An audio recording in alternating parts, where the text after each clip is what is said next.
Well, y'all. The unthinkable has finally happened. The unthinkable has finally happened. That's right, y'all. Ashley Darby and Michael Darby are finally divorced, okay? Or at least they filed for divorce. Hadn't they filed for divorce a long time ago? Anyway, we're gonna get into the tea about it, okay? And we're gonna be a little shady about it, all right? I mean, it's bright and early, so as they say, the shade starts early. All right. Listen, y'all. First of all, shout out to everybody that tapped into the Rich Life texting group. Listen, the evolution of this will be that it will also be a newsletter. So that'll be coming soon. As I get more into the travel and lifestyle space, quite a few things have been occurring behind the scenes.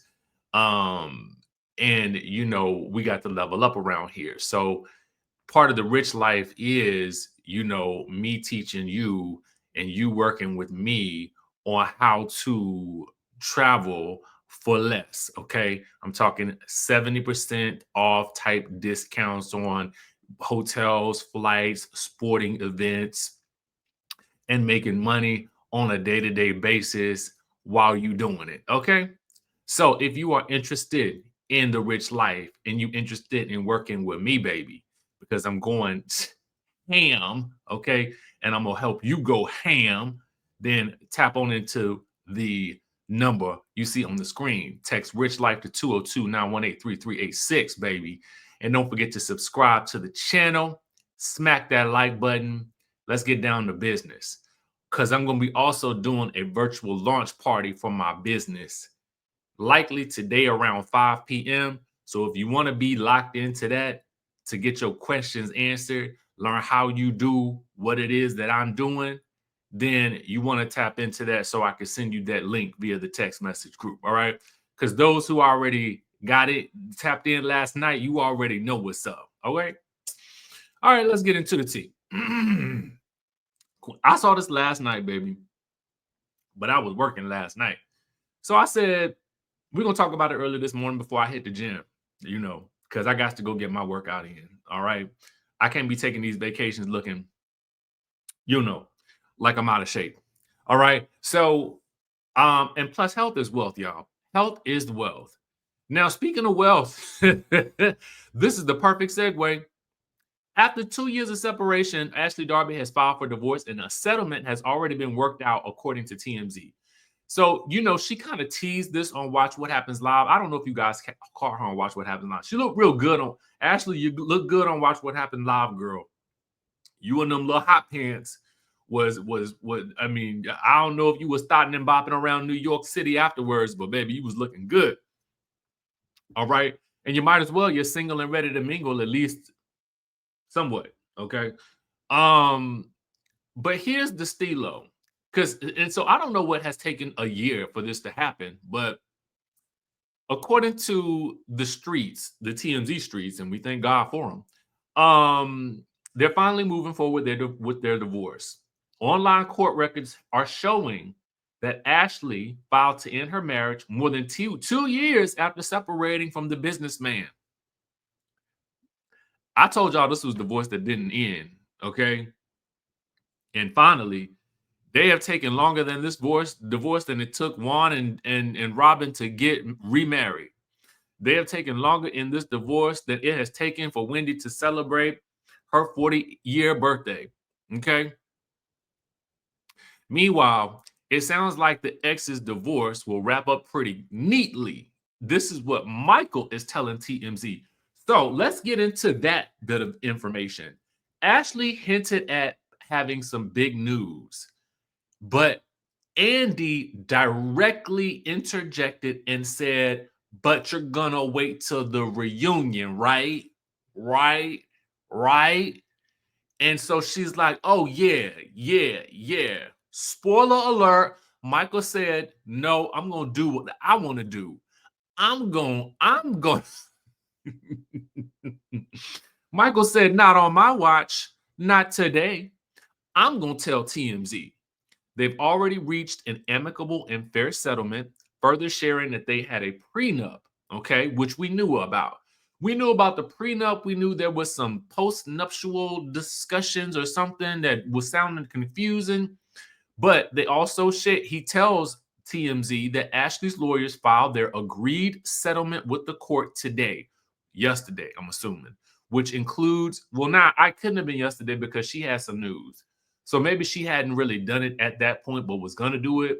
I don't know. Anyway, which includes their decision to share custody of their two children's and sons, Dean and Dylan. Okay.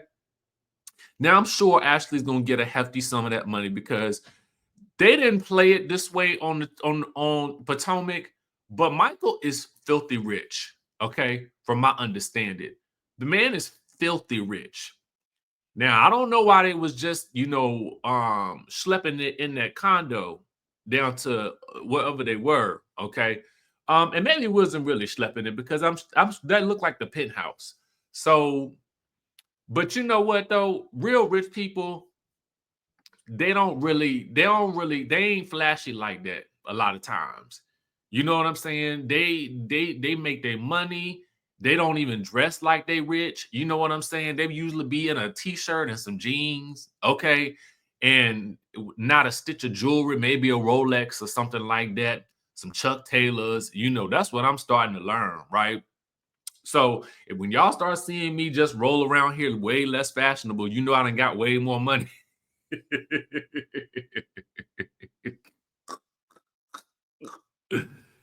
And to be honest with you, I'm sure after everything that's been happened on this show, Michael don't want nothing else to do with it. We'll never see that man on this show again, except in the flashback, because I'm sure they got his image of use in perpetuity, a la Morgan Wade. There, I said it, Kyle. Oops, I did it again. Because y'all don't know if y'all saw Beverly Hills, but Kyle was like, "Oh, I'm not gonna say her name." Girl, we know. She was all over your gram. I know you probably scrubbed it clean at this point, but you can simply Google Kyle and Morgan Wade. Article, photo, music video, scenes on Real Housewives of the Beverly Hills, giving tattoos. I mean, you know what it is. But shout out to Ashley and Michael for finally, getting this divorce. Let's move on because we got to talk about something else, right? I should have done this live, basically. But it was like, I'm doing this video. It's 8:35 in the morning. And I was like, do y'all want to talk at 8:35 in the morning? I don't know. Because some of y'all might and some of y'all might not. So it's real early. It's East Coast time. But for my London, my European people, y'all, and my Dubai people, y'all already up and about, and y'all moving and shaking. But my West Coast people, Lord have mercy, y'all probably still asleep. So I ain't really want to miss everybody. You know what I'm saying? I wanted to try to get the most amount of people that I possibly could if I'm going to be live. But we're going to do the best we can with this pre-record. So Mia, girl, sound like you got some splaining to do. And sound like things, if we thought the waters were murky with trying to understand the full dynamics and the scope of the relationship with Mia, Gordon, and Ink, if we thought that was bad, then apparently it gets worse. And I'm assuming something happens and we may get a taste of this in the mid-season trailer, which is why we had first Giselle talking about it. She talked about this notion that Mia lies a lot and she is bored with it. All right. She also said something to the same degree in the episode, right? Now, I ain't calling the woman a lie. I'm telling you what they say, right? So if you watch Wendy, Dr. Wendy Acefo's episode with Way Up with Angela Yee, which is posted to Dr. Wendy's page, as well as to the page of the Way Up with Angela Yee show on the iHeart Radio, that's what I'm talking about. I mean, I like that kind of carrying on, Miss Angela Yee. That's the thing to do. That's why I told y'all when we kind of transition, we're going to be doing a lot more to interviews and things of that nature. Anyway, so she's sitting down talking with Angela Yee, and this is what we see as the headline. Wendy Acefo speaks on, let's look at that doctor up in there, okay? Because when we get a doctor in the family, we're gonna call him doctor, just like we get a lawyer in the family. Anyway, Dr. Wendy speaks on why she can't defend Mia Thorne's actions on the Real Housewives of Potomac. To summarize, Dr. Wendy says at first, upon hearing about their situation, remember going back to the Hatitude party for Karen at the beginning of the season, she said she defended Mia because she would imagine that any mother would do their best to try to shield their kids from, the things that may be happening on this show, right? And adult conversations and situations that are rather confusing, i.e., when it was brought up by Gordon, this issue of paternity. I think it was brought up by Gordon, but it has been further continued to have a discussion point on this show by Mia, and then with Ink, and then with Mia, Ink, and Gordon in the last episode.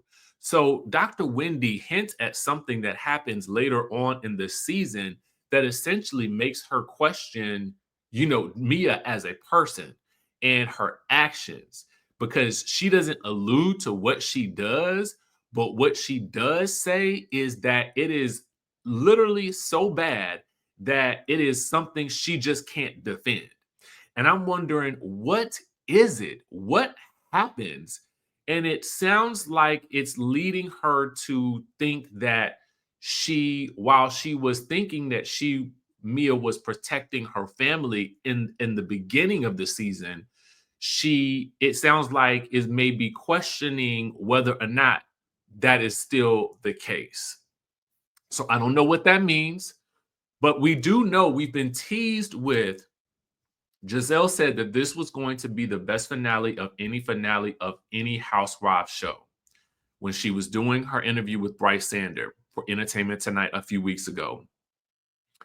Dr. Wendy, in a previous interview, hinted at something happening between at least two housewives that has never happened on a Housewives show before.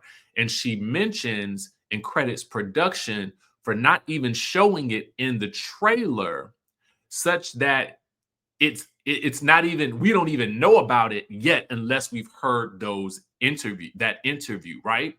So I'm assuming also too, because we're getting this level of discussion about what's next, that we would, since we're about the halfway point through the season, that we'll be getting a mid-season trailer very, very soon.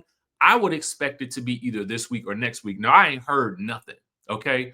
But that would be my assumption, because Wendy is not the only person. Dr. Wendy is not the only person talking about this. And I want to shout out our friends over at the Bravo Shade Room, because a TikTok user, and I gotta literally take off the glasses. Is it decider.com? Literally posted a clip, okay, that says, Ashley says Mia made some moves that really made her question who Mia is as a person. And she says, once someone makes me see their integrity, it's hard to get back to a good place. So whatever has occurred during the season with Mia, it sounds really, really bad for at least the cast members to be describing it this way. But will we, the audience, see it that way? That is going to be the question. Now, from what we can see, I'm trying to figure out who it occurs between. And because I still see Mia and Jacqueline still, posting together on social media, my assumption would be that they're still good, which is great, because, it was just, it didn't feel right that the two of them wasn't, buddy. But does it happen between Mia and Jazzy? Does it happen between Mia and Kiarna? Like, what actually goes down? Or is this more about what happens in the Mia, Ink, and Gordon triangle? That's what I am curious about. So y'all let me know what y'all think in the comment section down below, what it is. for those of you guys who are interested in continuing to follow my journey as I make my transition into the travel space. And if you want to get in on that with me, okay, if you want to get these deep discount travel packages and things of that nature, in addition to my group trips, listen, we still got Thailand. I still got a $200 off coupon for Thailand. But if you want to get to Thailand for less and you want to learn how to get that flight discount, then you're going to want to tap into the Rich Life 202-918-3386. Just text that number. And baby, when we do my virtual launch party this afternoon at 5 p.m. Eastern Standard Time, you will have a better idea of exactly what it is I'm doing, how the money is moving and shaking, and how I'm about to run it up. Okay. And how I'm going to help you run it up. Okay. Because a lot of y'all already traveling. So my thought is, why y'all paying so much to do so? It don't make no sense. And I'm about to put out an ebook too, because y'all know I can teach you how to write an ebook in a couple of hours. So I'm about to put this ebook together in about an hour or two and get that thing popping for y'all as well. All right. And actually, when I do the ebook for anybody that's in the rich life before today at 5, y'all will get it for free. Period poop. Anyway, and also you want to text that number too if you want to get locked in on the newsletter that's going to be starting very, very soon, likely in December, that will really just kind of detail a lot of like daily, info on travel deals, travel related information, lifestyle related information, all that. So anyway, I just had to give y'all all the tea. With that being said, I'm gonna catch y'all in the next video. And for some of y'all, I will see y'all at 5. It'll either be via Zoom or a StreamYard webinar. I ain't decided which one yet. I'll figure it out as the day goes on. All right. Love y'all.